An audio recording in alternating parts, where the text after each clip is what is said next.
Welcome to CallumConnects, 5-minute entrepreneurial inspiration for your day. Welcome to CallumConnects Micro-Podcast.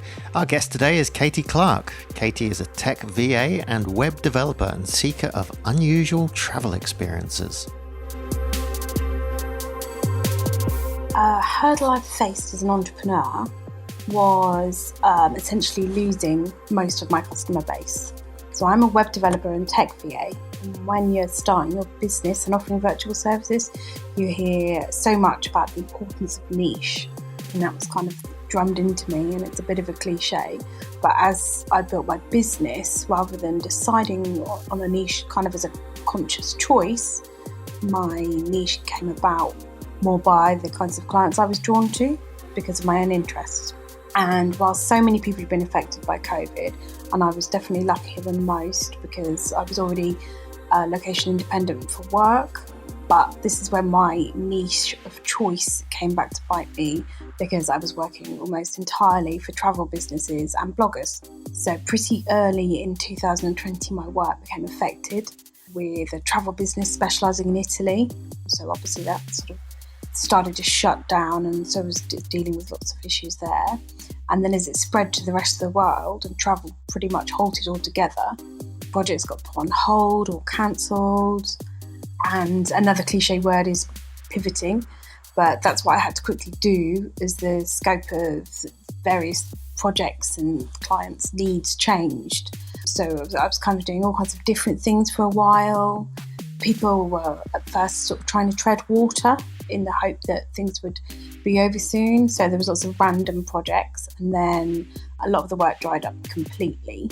And so I had to kind of pivot again and start looking for a bunch of new customers and clients, while of course at the same time feeling a bit glum and unmotivated due to everything that was going on, which didn't really help me feel very enthused and thinking, well, who am I going to target? And not to mention the fact that my passion project's a website built around kind of funky and unusual travel spots.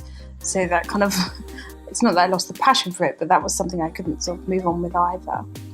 So what I did was, rather than just sort of aiming for specific businesses or like going for any kind of businesses and just sort of scattergunning to see what I could get, I took the core of why I liked working for travel businesses, which is to kind of work with like-minded people, and realising that like-minded can kind of come in all shapes and sizes. And so now I like to work with businesses that just have a positive vibe and kind of a nice ethic, whatever it is they do. And that kind of diversity has actually been really interesting and kind of expanded my world a bit. So I think the essence of what I learned is to adapt and be flexible, both in what I'm doing and who I'm working for, with a sort of sprinkling of trusting my instincts when it comes to who to work with. And I'm as busy as I was a year ago now, and although there's still lots of uncertainty, I know that I can kind of adapt and change as necessary again, and also that can potentially bring better and more interesting different things. So I guess learning is that changes can be quite interesting and positive rather than just freezing and giving up on everything. So yeah, and that's what I've kind of learnt this year. If you enjoy learning from entrepreneurs, just do a search for CallumConnects in Google. I've done deep dive interviews with more than 1,500 entrepreneurs and business leaders so that you can learn from them.